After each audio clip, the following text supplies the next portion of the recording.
사랑하고 축복합니다. 6월 2일 금요일입니다.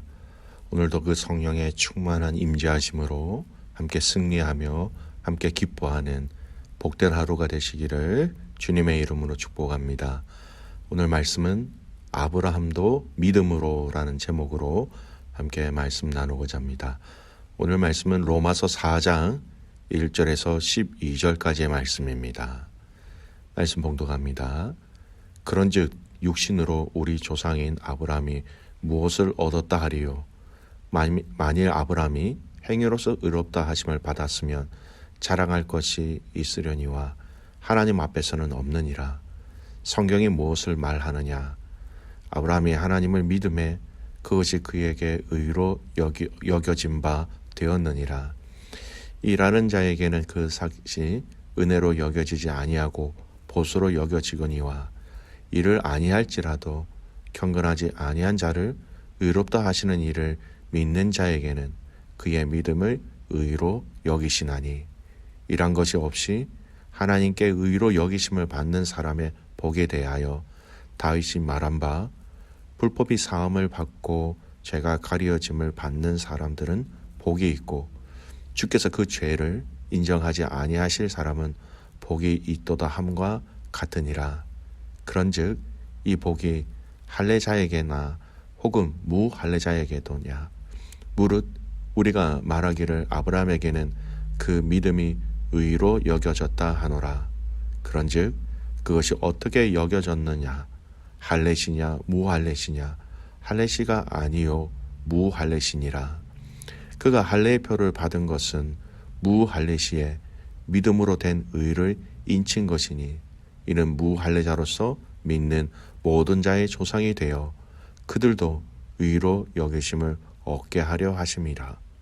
또한 할례자의 조상이 되었나니 곧 할례 받을 자에게뿐 아니라 우리 조상 아브라함이 무할례시에 가졌던 믿음의 자취를 따르는 자들에게도 그러하니라. 아멘. 오늘 말씀 제목은 아브라함도 믿음으로라는 제목으로 말씀을 나누고자 합니다. 로마서 1장에서 3장까지 말씀의 큰 주제가 혈통적 유대주의의 해체라는 것을 말씀드렸고 그 관점으로 1장에서 3절까지 말씀을 나누었습니다. 즉 혈통이 아닌 이 혈통이라는 것은 결국 율법이 아닌 율법의 대명사인 이 할례가 아닌 예수님을 믿는 믿음으로 복음의 의가 나타났고 그리고 구원이 우리에게 임하였다라는 것을 살펴보았지요. 3장 21절에서 31절까지 율법적 행위가 아닌 믿음으로 말미암아 의롭게 된다라는 이 진리를 역설한 바울은 오늘 이제 4장에 들어와서는 그 구체적인 신뢰로 구약의 인물인 아브라함을 또 물론 다윗도 예를 들지만 아브라함과 다윗을 중심으로 하여 그것을 예로 들어 증명하고 있는 것이 오늘 이 본문의 말씀입니다. 이스라엘의 민족의 조상인 아브라함 그리고 이스라엘의 왕통을 세운 다윗을 예로 든다라는 것 굉장히 신뢰할 수 있는 내용이죠. 하나님이 우리에게 주신 의는 우리에게 무슨 공로가 있기 때문에 주신 것이 아니라 아무런 공로 없이 하나님의 은혜로 거저 주신 것이라는 것을 아브라함의 이야기 또 다윗의 이야기를 통하여서 설명하고 있습니다. 먼저 아브라함의 이야기를 좀 살펴보겠습니다. 3절 말씀 보십시오. 성경이 무엇을 말하느냐? 아브라함이 하나님을 믿음에 그것이 그에게 의로 여겨진 바 되었느니라.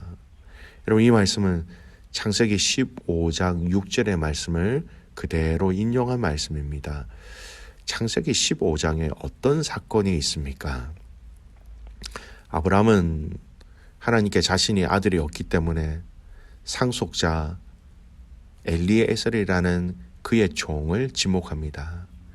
하나님이 아들을 주시지 아니하셨기 때문에 엘리에셀을 자신의 종으로 생각하고 자신의 상속자로 생각하고 있었습니다. 그러나 하나님이 뭐라고 말씀하십니까? 4절 말씀에 보면, 창세기 15장 4절 말씀에 보면 여호와의 말씀이 그에게 임하여 이르시되 그 사람이 네 상속자가 아니라 내 몸에서 날 자가 내 상속자가 되리라 하시고, 이런 말씀을 하시면서 하늘의 별들을 보여주시면서 내 자손이 이렇게 많아지게 될 것이다 라고 말씀해 주셨습니다. 너의 후손, 즉 너의 아들을 통하여 이렇게 많은 자손들이 생겨나게 될 것이다. 여러분, 이 본문의 스토리는 우리가 참 잘 알고 있는 내용입니다. 그런데 더 중요한 것은 이 말씀에 대한 아브라함의 반응입니다. 아브라함은 이렇게 말씀하신 하나님의 말씀을 믿었다라는 것입니다. 그러자 하나님은 아브라함이 당신의 말씀을 믿는 것을 보고 어떻게 평가하고 계십니까? 이를 그의 의로 여기시고 라고 말씀합니다. 사실은 하나님은 아브라함에게 자손에 대한 약속을 처음 하신 것은 아니었습니다. 창세기 12장에 아브라함을 처음 부르실 때에 너로 큰 민족을 이루게 하시겠다라고 약속하시면서 부르셨지요. 이미 자손들에 대한 약속은 처음부터 있으셨습니다. 그리고 창세기 16장에 들어와서 그 약속을 아주 구체적으로 언급하고 계신 것이었어요. 그 말씀을 그가 믿었다. 그리고 그 믿음을 그의 의로 여기셨다라는 겁니다. 중요한 것은 이렇게 그가 믿었을 때, 그를 의롭다라고 말씀하셨을 때 아브라함은 아직 할례를 받지 아니한 상황이었다라는 겁니다. 10절 말씀 보십시오. 그런즉 그것이 어떻게 여겨졌느냐? 할례시냐 무할례시냐? 할례시가 아니요 무할례시니라. 율법의 기준으로는 그는 부족한 상태였습니다. 그는 할례를 받지 아니한 상황이었기 때문에 율법의 기준으로 보면 그는 틀림없이 부족한 상황이었습니다. 그럼에도 불구하고 하나님은 그가 하나님의 약속에 대한 언약을 믿었기 때문에 그를 의롭다라고 여겨주신 것입니다. 할례가 아니라 믿음으로 의롭다 여김을 받았다는 것을 이스라엘 사람들이 자신들의 위대한 조상 아브라함 사건 때에도 이러한 일들이 있었다라는 것을 말하여 줌으로 통하여서 믿음으로 의롭다 하는 것이 지금 이 신약 시대에만 해당되는 것이 아니라 오래전부터 하나님께서 말씀하신 것이다. 아브라함도 그렇게 의롭다함을 받았다라고 이야기하며 증거로 보여주고 있는 것입니다. 여러분, 바울은 이 아브라함 이야기를 통해서 전달하고 싶은 메시지가 무엇입니까? 이 아브라함의 믿음으로 의롭다라고 말씀하신 것처럼 우리 이 유대인들의 할례, 또 유대인이라는 혈통이 아니라 하나님을 믿는 믿음으로 의롭게 된다라는 것을 부연 설명하고 있는 것이죠. 12절 말씀 보십시오. 또는 할례자의 조상이 되었나니 곧 할례 받을 자에게뿐 아니라 우리 조상 아브라함이 무할례시에 가졌던 믿음의 자치를 따르는 자들에게도 그러하니라. 믿음의 자치를 따르는 우리들에게도 허락하신 하나님의 은혜라는 것입니다. 믿음으로 의롭게 된다라는 것. 이 로마서가 이야기하고 있는 믿음으로 의롭게 여기셨다라는 것, 이신칭이라는 것이죠. 이 큰 맥락의 말씀을 구약의 아브라함의 사건 속에서도 있었음을 바울은 얘기하고 있습니다. 두 번째, 오늘 언급한 말씀 가운데 다윗이 고백한 시편의 말을 인용하고 있습니다. 여러분, 시편 32편 말씀에 보면은 이것은 다윗이 지은 시입니다. 경건하지 아니한 사람을 의롭다라고 여겨주시는 그 하나님을 믿는 자, 그렇게 하나님을 믿는 자들의 믿음을 하나님은 의롭다라고 여기신다. 그렇게 얘기하고 있는 것입니다. 오늘 본문에서는 7절, 8절 말씀이 바로 시편 32편의 그 다윗의 고백한 그 고백의 내용을 인용하고 있는 것이죠. 7절, 8절 말씀을 여러분 세 번역의 버전으로 읽어드릴게요. 하나님께서 잘못을 용서해 주시고 죄를 덮어주신 사람은 복이 있다. 주께서 죄 없다고 인정해 주실 사람은 복이 있다. 의로운 행위를 한 것이 없는 사람입니다.